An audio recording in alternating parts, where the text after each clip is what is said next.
If you have been online at all over the last few days, you know it is impossible to avoid the storm that hit on Friday, January 30th, 2026. The United States Department of Justice just released a staggering 3 million additional pages of files regarding Jeffrey Epstein. We are now looking at a public record of over 6 million files, including first-hand accounts, chilling images, and video evidence that the government has tried to keep under lock and key for years. But there is a massive problem. Despite promising rigorous quality control, the DOJ has failed. The redactions are so poorly executed that the identities of at least 40 survivors have been exposed, leading to a public outcry and forced notifications from major publications like the New York Times. It is a level of incompetence that feels almost intentional. The errors in these documents are beyond belief. We are seeing thousands of redaction failures where duplicates of the same file were released with different blackouts, effectively revealing the very information they meant to hide. In some cases, the system was so blind that it redacted innocent publicly available photos of Michael Jackson and Diana Ross simply because children were in the frame. It's as if they were throwing a blanket over everything without any actual review. Yet, through this chaos, we are discovering that Epstein's reach was morbidly vast, stretching from high-level political influence to the most unexpected corners of pop culture and the tech industry. The sheer volume of high-profile names in this 2026 drop is overwhelming. Donald Trump is referenced over 5,300 times, with new allegations of misconduct that suggest a much closer relationship with Epstein than his camp has ever admitted. Trump's response has been characteristically vague, claiming very important people told him the files absolve him, without providing a single detail. Even the tech and gaming worlds aren't safe. The files showed that Bill Gates continued his association with Epstein years after his 2011 conviction, despite Melinda Gates' explicit warnings. The 2026 files reveal a bizarre claim from Epstein that Gates was seeking antibiotics for a secret infection he supposedly contracted from Russian girls to surreptitiously give to his wife. While Gates calls this absolutely absurd blackmail, the paper trail shows Epstein was desperately trying to pull him into a business venture. Then there is Elon Musk, whose 2012 emails show him asking for the wildest party on the island, a full year after Epstein was a convicted offender. It's a direct contradiction to Musk's public stance on Epstein associates. One of the most unexpected discoveries in this 2026 data dump is that Jeffrey Epstein might be partially responsible for the rise of microtransactions in one of the biggest video game franchises of all time, Call of Duty. In an email from late 2012, just months before microtransactions were officially added to Black Ops 2, former Activision CEO Bobby Kotick reportedly thanked Epstein for an offer and for the fun he had with him and his team of experts.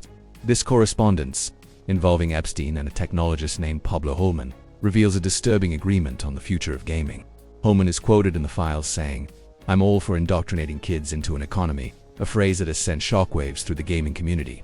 Internet sleuths have even pointed out the dark irony that the in-game currency for these titles is often abbreviated as CP, leading to a storm of theories about whether the naming convention was a sick inside joke within Epstein's circle. These files also confirmed that Epstein was not just a financier of these systems, but a consumer of them.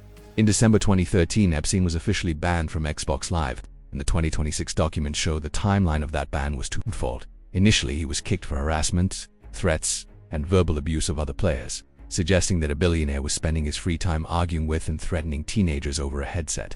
However, a second internal message from Xbox reveals they ultimately banned him permanently upon realizing his status as a registered sex offender. Despite this, his digital footprint continued. The 2026 files contain receipts for $26 worth of V-Bucks for Fortnite, purchased on an account under the handle LittleStiff1, a username that has since been linked to his YouTube profile and other social media accounts. While Epic Games has recently tried to debunk theories that the account is currently active, the receipts in the Unsealed DOJ files prove he was deeply embedded in these online economies before his death. The rabbit hole goes even deeper into the underbelly of the internet, specifically the anonymous message board 4chan. The 2026 document suggests that Epstein had a direct hand in creating some of the most polarizing and toxic political boards on the site. In October 2011, Epstein met with 4chan creator Christopher Mootpool just days before the fateful relaunch of the PLO, politically incorrect board. Boris Nikolic, a former advisor to Bill Gates who introduced the two, wrote in an email that Pool was interesting because of the huge potential for manipulation within the 4chan hive mind. Epstein reportedly viewed the site as a laboratory for scalable influence, where anonymous memes and conspiracies could be weaponized to disrupt mainstream culture. This meeting appears to be the genesis of the modern online far-right movement, suggesting Epstein wasn't just watching the chaos, he was helping to fund and direct its formation. His personal browsing habits on 4chan were just as disturbing as his political influence. The files reveal that Epstein was a regular user of the sites EU, Yuri, and Y boards, and frequently viewed adult content related to popular video games like Overwatch and Five Nights at Freddy's. In one particularly surreal email, Epstein sent a Mercy Doggy-style POV animation to a friend with the subject line "Amazing Animations," describing himself as a purveyor of the arts. This highlights a bizarre reality. While the public imagined Epstein in an eyes wide shut style mansion filled with fine art, he was actually spending his time in the same dark, normalized corners of internet culture as any other digital deviant, except he had the power to manipulate the very platforms he was using. This overlap between high-level finance and the dark corners of the internet has reignited one of the most controversial conspiracy theories of the last decade, Pizzagate. While the 2016 movement was widely dismissed by mainstream media, the 2026 file dump contains dozens of emails where the word pizza is used in bizarre, non-sequitur contexts that have analysts scratching their heads. In several chains, Epstein's assistants asked for headcounts for pizza at times and locations where no large groups were scheduled to be. While skeptics argue these are just mundane food orders, the 2026 documents show that investigators originally flagged these keywords in 2011 as potential code for something far more illicit. The sheer absurdity of finding these terms in the same files that detail international trafficking has made it impossible for the internet to ignore the possibility that the conspiracy theorists were looking at a real system with the wrong map. Adding to the fire is a revival of the decoy theory regarding Epstein's death. The 2026 files include a subpoenaed post from a 4chan user named Roberto Grijalva who claimed to be a guard at the Metropolitan Correctional Center on the morning Epstein was found hanging. According to the post, which was confirmed to have been sent from an IP address within the facility, a man in military gear arrived in an unmarked van at 4:15 a.m. The post alleges that Epstein was removed from his cell in a wheelchair and taken to medical care, but no nurses on duty ever processed him instead. A decoy was allegedly placed back in the cell.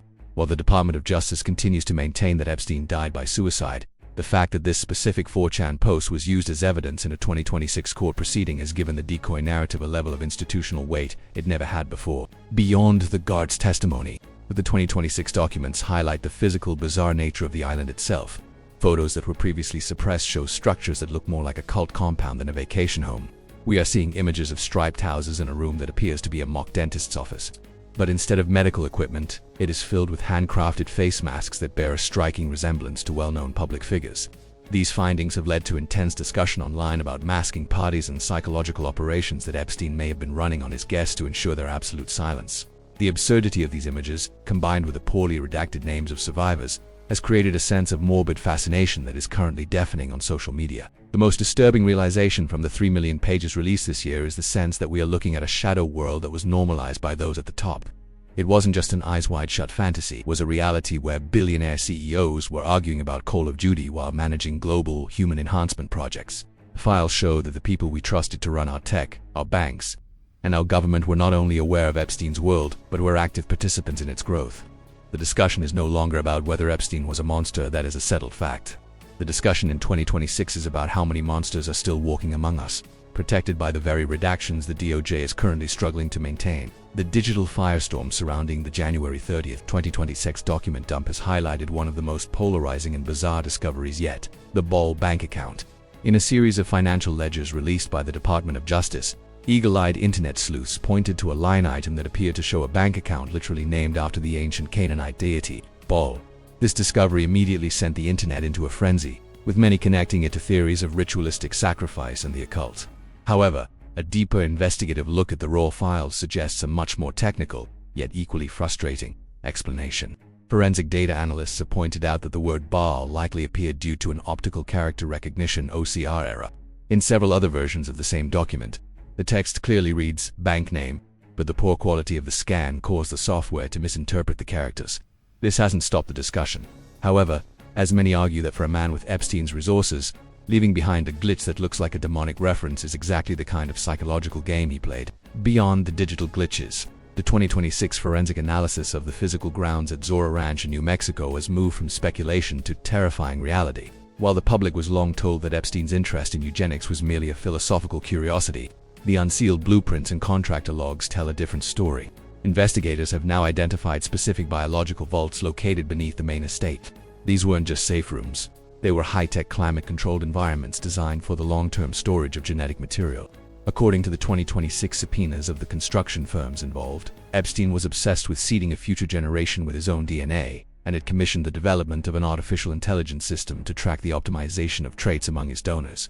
This turns the ranch from a vacation home into a clandestine laboratory for modern-day eugenics, funded by some of the most prominent names in the American tech sector. The reach of this genetic legacy project extends directly into the 2026 congressional hearings, where several Silicon Valley billionaires are being grilled about their knowledge of these underground labs. The 17 dirty emails we discussed earlier are now being used as a roadmap to find exactly who was funding the purchase of cryogenic equipment and sequencing machines that were never intended for a residential ranch. It appears that Epstein was positioning himself as a sovereign of science, using his private island as a recruitment ground and his New Mexico ranch as the testing facility. The documents show that even after his 2011 conviction, the funding for these special projects didn't stop. It simply became more obscured through offshore shell companies. This wasn't just about one man's ego. It was an attempt to privatize human evolution itself, away from any ethical or government oversight. As we peel back these layers, the focus is shifting toward the shadow financiers who were still moving millions into these genetic projects as late as early 2019. The February 2026 reports from the Senate Finance Committee suggest that major U.S. banks were not only aware of these suspicious transactions, but were actively coaching Epstein's team on how to structure the payments to avoid the very Bank Secrecy Act triggers that should have stopped him years ago. We are now entering a phase where the digital evidence from the 3 million pages is being matched with the physical evidence found at the ranch, and the results are pointing to a network that is much larger and more entrenched than anyone was willing to admit. The final chapter of the Epstein dossier isn't a neat conclusion, but a chilling look at the 2026 exit strategy. That suggests the financier never planned on a life behind bars. The latest 3 million pages released by the DOJ have revealed a series of encrypted messages sent in the 72 hours before Epstein was found dead in his cell. These emails, sent to a private security firm in Switzerland and an offshore holding company in the Caymans, authorized the immediate finalization of the digital archive. This confirms what many have long suspected. Epstein had a dead man's switch in place. The documents show that he was managing the distribution of terabytes of sensitive data, the very blackmail material that kept him safe for decades, into a decentralized cloud network that no single government could shut down. As of February 2026, we are beginning to see the effects of this switch as unredacted photos and financial records continue to leak from anonymous servers, bypassing the DOJ's flawed quality control entirely. Parallel to this digital insurance policy was the physical reality uncovered at Zorro Ranch, the final 2026 testimony from the contractors who built the guest wing, and the underground vaults has painted a picture of a man who believed he was becoming a sovereign entity. These contractors revealed that Epstein had commissioned the installation of a high-speed satellite-linked communication hub that remained active for months after his reported death. This hub was used to transmit encrypted data packets to unknown recipients in Eastern Europe and the Middle East, leading to a new investigation into whether Epstein's network was being managed by an external intelligence agency in the vacuum left by his absence. The Zorro Ranch blueprints, when fully decoded, showed that the biological vaults were only one part of a larger, subterranean complex designed to survive a total societal collapse, reinforcing the theory that Epstein viewed himself as a member of a breakaway civilization, far removed from the laws governing ordinary Americans. Ultimately, the 2026 file dump has proven that the Epstein system was designed to be immortal. Even with the man gone, the influence he cultivated continues to dictate the terms of public discourse. The discovery of his deep involvement in everything from the microtransaction economies of major video games to the radicalization of online political boards shows that he was an architect of the very culture we inhabit. The DOJ's struggle to redact his legacy is a metaphor for the broader failure of American institutions. You cannot remove a cancer that has already metastasized into the bone. As we look toward the upcoming congressional testimonies and the inevitable lawsuits from the exposed survivors, it is clear that the story of Jeffrey Epstein didn't end in 2019. It simply entered a new, more dangerous phase where the truth is finally catching up to the power that tried to bury it. We have now analyzed the money, the science, the digital footprint, and the final exit strategy. The question that remains for every viewer is no longer what happened, but what happens next. This investigation has shown that the reach of this network is truly never-ending, and as more of these 6 million files are unredacted by independent analysts, the names of those who stood by and watched will continue to emerge. This is the reality of the Epstein dossier in 2026. The files are open, the evidence is undeniable, and the world is finally watching. This has been Investigative Journalist. Thank you for following this deep dive into the Sovereign of Secrets.